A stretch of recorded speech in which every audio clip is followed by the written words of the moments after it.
Bien le bonjour, vous êtes sur Pop Campus sur 93.3 FM à Clermont-Ferrand et aujourd'hui nous allons plonger dans la part la plus sombre de la création humaine. Mais n'ayez pas peur, chers auditeurs, tel Dante visitant les 9 cercles, nous serons accompagnés de notre Virgile en la personne de Quentin Boéton, alias Alt 236. Bonjour. Bonsoir. Ou bonsoir. Ça fait plus ténèbres le bonsoir. C'est vrai, bonsoir, c'est dark. Et il y a des questions de darkness, il en sera question. Je te propose donc dans un premier temps tout simplement de te présenter. Alors je m'appelle Quentin, donc je m'occupe de la chaîne Alt 236 et depuis 2 ans et demi maintenant, je m'intéresse à l'imaginaire à travers les images en fait qui sont souvent l'expression de cet imaginaire et je les analyse, je les mets en comparaison avec d'autres images pour essayer de voir s'il n'y a pas des points communs et j'essaye aussi un peu de plonger dans la tête des artistes pour essayer de comprendre ce qui fait qu'on en vient à faire des choses comme ça, pourquoi est-ce que c'est riche, pourquoi est-ce que c'est beau et que c'est pas juste horrible. Par exemple, les films d'horreur, on en a souvent une image un peu dépréciative, etc. Alors oui, il y a des trucs pas top, mais il y a aussi des richesses incroyables qui sont vraiment très esthétiques, très fortes, très émouvantes même. Donc c'est ça que je creuse à travers cette chaîne. Alors on va commencer donc justement par ton actualité, puisque en dehors donc de ta chaîne, tu viens de sortir donc aux éditions Sœur donc Berserk à l'encre des ténèbres, donc une replongée, on va dire replongée, puisque tu avais déjà fait une vidéo sur le sujet, dans l'univers Dark Fantasy de Miura. Et qu'est-ce qui t'a choisi de compléter, qu'est-ce qui a fait que tu as choisi de compléter cet épisode? Alors déjà, c'est donc Sord qui est venu me trouver après justement l'épisode sur Berserk, qui m'ont dit ça pourrait être intéressant, peut-être que tu partes sur un plus long format. Donc au début, ça m'a fait un peu peur parce que s'attaquer à Berserk, ça fait peur. C'est pas un manga, c'est une religion. Et tous les gens qui l'ont lu 4 fois et ont tous des théories dessus et à raison. Je veux dire, c'est une œuvre magnifique. Donc du coup, c'est forcément un peu écrasant de se dire waouh, qui je suis moi pour m'attaquer à ça. Et en même temps, il y avait un gros défi, c'est une œuvre qui me passionne, et surtout c'est un auteur japonais qui pour autant avale et recrache notre culture entre guillemets classique, et du coup, et puis s'attaque aux histoires, à l'imaginaire, au merveilleux. C'est une œuvre qui est tellement somme, tellement profonde, avec tellement de portes d'ouverture et d'analyse, que je me suis laissé prendre au jeu inconscient d'essayer d'en faire un livre. C'était très difficile, très passionnant, et j'espère que ça va plaire à celles et ceux qui le liront. Mais voilà, c'est aussi fascinant de se dire, ok, il y a l'œuvre, mais il y a aussi tout ce qui est méta, tout ce qui est autour, comment il en est venu à faire ça, quand il montre cette image, à quoi ça fait référence, etc. Donc creuser ça, c'est vraiment comme explorer un temple rempli de trésors et dont on essaie d'extraire des visions. Donc voilà, c'est pour ça que j'ai dit oui. C'est parce qu'il y avait un défi et une magnifique citadelle à explorer. En parlant justement donc de ta chaîne, effectivement, donc l'œuvre de Berserk est très riche. Il y a beaucoup d'artistes, dont déjà des artistes aux lèvres très très riches, donc que tu as déjà exploré. Est-ce que tu comptes peut-être produire d'autres contenus à partir de ces artistes, peut-être Giger, peut-être d'autres? Tu veux dire en livre? En livre, par exemple, sur d'autres supports? Alors, livre, il y a des petits projets par-ci par-là où c'est parfois dans un livre d'un auteur écrire un petit texte pour pouvoir accompagner une monographie ou des choses comme ça. Donc, il y a des choses qui se préparent. Mais j'adorerais le faire. Ce que je voulais dire cependant aussi, c'est que c'est dire mon admiration aux gens qui écrivent des livres. Parce qu'en fait, j'y suis parti en me disant génial, un livre, c'est trop cool et tout. Et là, c'est un livre d'analyse, donc c'est peut-être encore moins dur qu'un roman, où là, il faut partir de soi, de zéro, pour créer quelque chose. Mais c'est vraiment une aventure difficile et éprouvante. Et j'avais de l'admiration pour les gens qui écrivent. Mais du coup, là, vraiment, c'est quand je vois des gens qui écrivent un livre par an et qui cartonnent, etc., c'est très impressionnant, en fait, parce que c'est difficile, on est seul.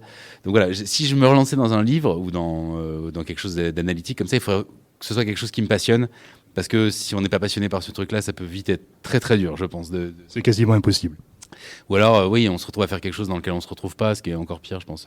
Mais là, donc si jamais un jour le projet me plaît et que je m'en sens capable, bah pourquoi pas, bien sûr. Entre Giger, entre Clive Barker, il y a tellement de gens dont j'admire la profondeur du travail et dont on parle finalement assez peu, que oui, il y aurait des choses à faire, bien sûr. D'accord. Donc on a évoqué donc effectivement ta volonté d'explorer la noirceur, mais pour moi ton travail notamment sur la chaîne Alt 236, c'est aussi pour moi l'idée d'une passerelle entre la pop culture et les arts plastiques et les arts on va dire conventionnels. Deux univers qui sont créatifs mais qui semblent paradoxalement compliqués d'associer tous les deux, tout simplement. Est-ce que c'est pour toi quelque chose d'important? Alors, écoute, ça me plaît beaucoup que tu parles de ça parce qu'en fait, c'est quelque chose que je me figurais pas forcément au tout début en lançant la chaîne. Mais en fait, je suis fan de films d'horreur tout autant que de Jérôme Bosch qui faisait ses tableaux en 1541. Donc, en fait, j'ai un problème, c'est que je vois une filiation entre ce qu'ils font. Pour moi, Berserk, pour prendre cet exemple-là, c'est ce que je disais tout à l'heure, c'est, je pense, une œuvre qu'on regardera dans 200 ans comme une mini Chapelle Sixtine. Simplement, pour l'instant, c'est du manga, c'est pas encore fini, et on associe le manga à quelque chose de purement pop, etc. Sauf que en fait, ce qui se passe, c'est très très puissant. Donc du coup, pour moi, je vois pas pourquoi est-ce un manga serait moins bien qu'un tableau classique. En fait, c'est juste deux époques différentes, deux personnes qui utilisent des médiums différents à un temps différent, mais pour autant, ils peuvent complètement se rejoindre. Pardon, dans l'intention et dans les esthétiques qu'ils veulent convoquer, les problématiques et tout. Donc moi, c'est assez naturel cette filiation et je me rends compte qu'en fait j'ai envie d'en parler de plus en plus pour réunir aussi un peu ces deux écoles qui sont séparées bêtement, à savoir le classicisme et ce qui serait moderne et donc moins bien que les grandes œuvres classiques. Je pense que c'est de la connerie, puisque j'ai le droit de dire des gros mots, je vais le sortir celui-là, et que il faut absolument militer contre ça pour réunir, à la fois dire aux gens qui sont coincés dans la culture classique, qu'il se passe plein de choses magnifiques aujourd'hui, et puis si possible pour dire aux gens qui sont à fond dans l'actu et la modernité, de dire allez voir aussi, il y a longtemps, il y a des trucs tout aussi dingues qui existaient déjà. Et je trouve ça beau de faire en sorte que ces deux pôles se rejoignent. Exactement. Justement, j'en reviens un peu là-dessus. Je pensais, est-ce que pour toi, il semble plus difficile justement de faire venir des gens qui sont plutôt intégrés donc à l'art, on va dire conventionnel, en tout cas la classique, vers la pop culture, ou est-ce que c'est plus difficile pour toi de faire venir des gens qui sont vers la pop culture, vers l'art classique, à ton avis? Alors, je dirais peut-être un peu comme ça au ressenti que c'est peut-être plus dur de faire venir quelqu'un qui depuis 50, 60 ans est dans quelque chose de très classique, de très docte, avec des livres très sérieux qui ont été écrits, et d'arriver face à un manga. Je pense que le gap va être beaucoup plus dur que de dire à un jeune, pour schématiser, hein, parce qu'il y a des jeunes qui aiment l'art classique et des gens plus âgés qui adorent c'est juste pour grossir le trait. Je pense qu'on peut plus dire à quelqu'un qui lit un manga, de dire tiens, tu vois cette case, c'est une référence à l'île des morts, et lui montrer le tableau et qu'il fasse ah waouh génial quoi. Parce que quelque part, quand on découvre quelque chose et quand on est peut-être au début de sa culture, on est peut-être plus ouvert que quand on est très très avancé dans la vie, qu'on a déjà fait des choix bien arrêtés et qu'on sait pourquoi on aime ça et on a été convaincu que ça c'est pas bien. Alors donc peut-être que c'est plus dur et que ça met beaucoup plus ton ouverture d'esprit en jeu quand on est déjà très très habitué dans une culture classique, je dirais. Pour le coup, justement, en parlant des artistes, tu peux parler du fait que les artistes, même entre guillemets pop culture, ont ce côté de culture classique qu'ils ont aussi acquis, tout à fait. Complètement, c'est-à-dire que tous les artistes aujourd'hui qui font du manga, on parle du manga, mais ça marche pour le comics, pour les films, etc. C'est des gens qui ont eu leur culture classique et qui ont fait des choix, etc.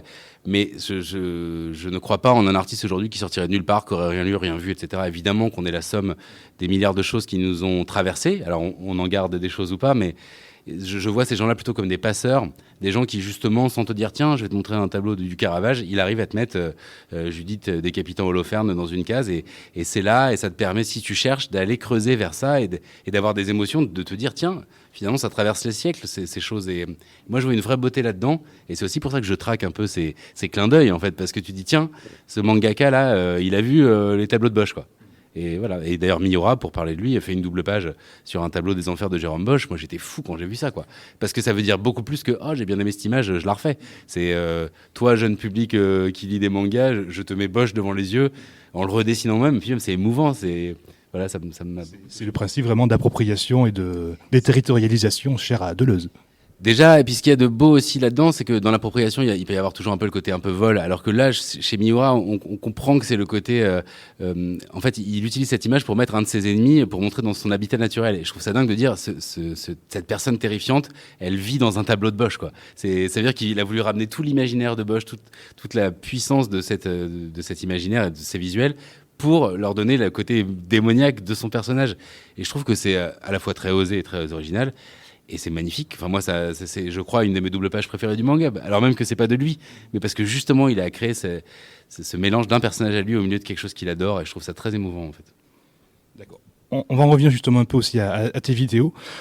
Pour moi, très souvent, quand on a un peu des gens qui s'intéressent à l'art sombre, on va dire, à l'art un peu dark, on va souvent avoir la présence d'un personnage qui va se fondre un peu dans cet univers en se montrant un peu asocial ou autre, alors que toi, dans tes vidéos, tu es vraiment très bienveillant, tu as vraiment cette idée de servir de porte d'entrée. C'est pour ça que j'ai fait cette métaphore un peu miteuse à l'entrée de Virgile, mais il y a quelque chose qui, pour moi, me semble très important pour toi.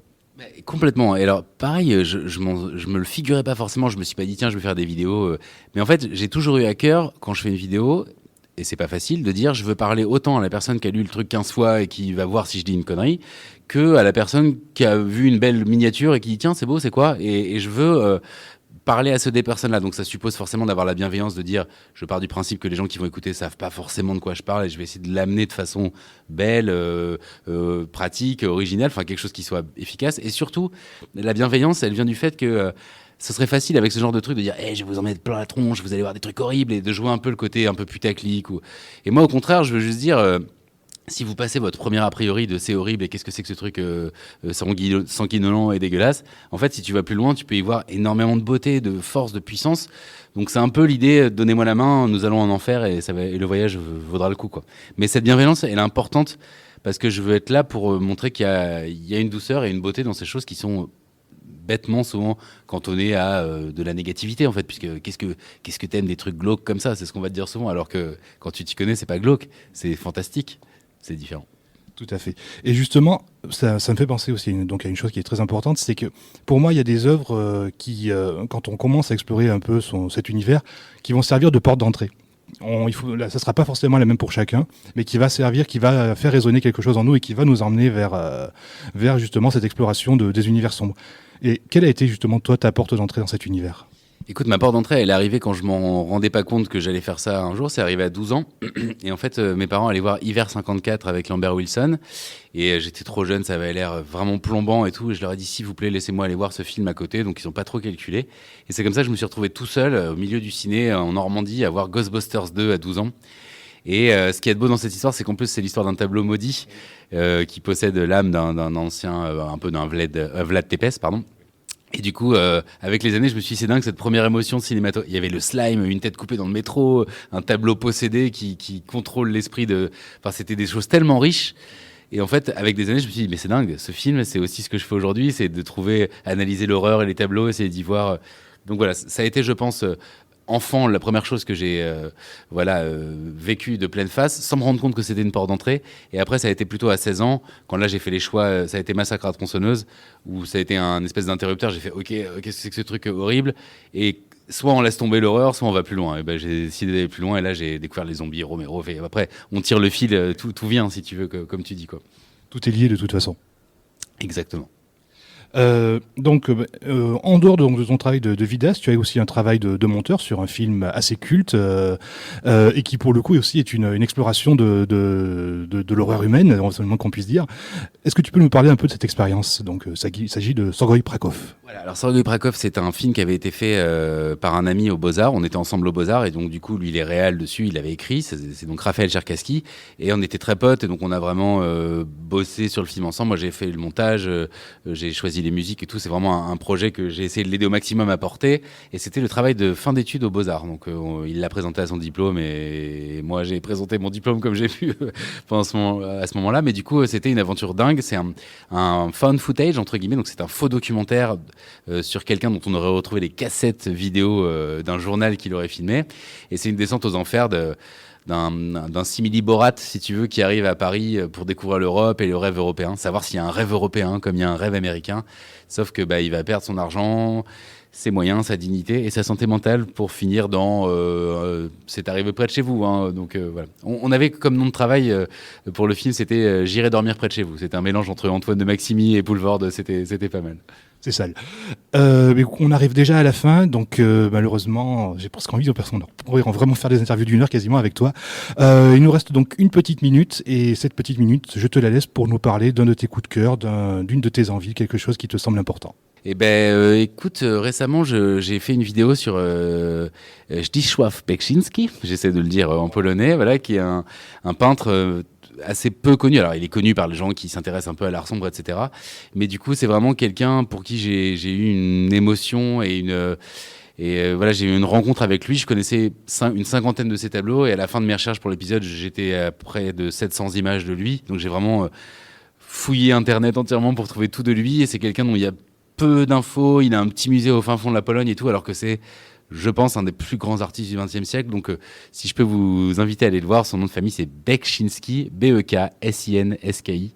Son prénom, ça va être plus compliqué à la radio comme ça. Mais du coup, c'est vraiment magnifique. Et il faudrait que plus de gens connaissent son travail et sa sensibilité. Ça me rendrait heureux. Eh bien, on vous invite à découvrir la vidéo d'Al 236 dessus et à vous plonger ensuite plus loin encore dans les ténèbres. Merci à vous.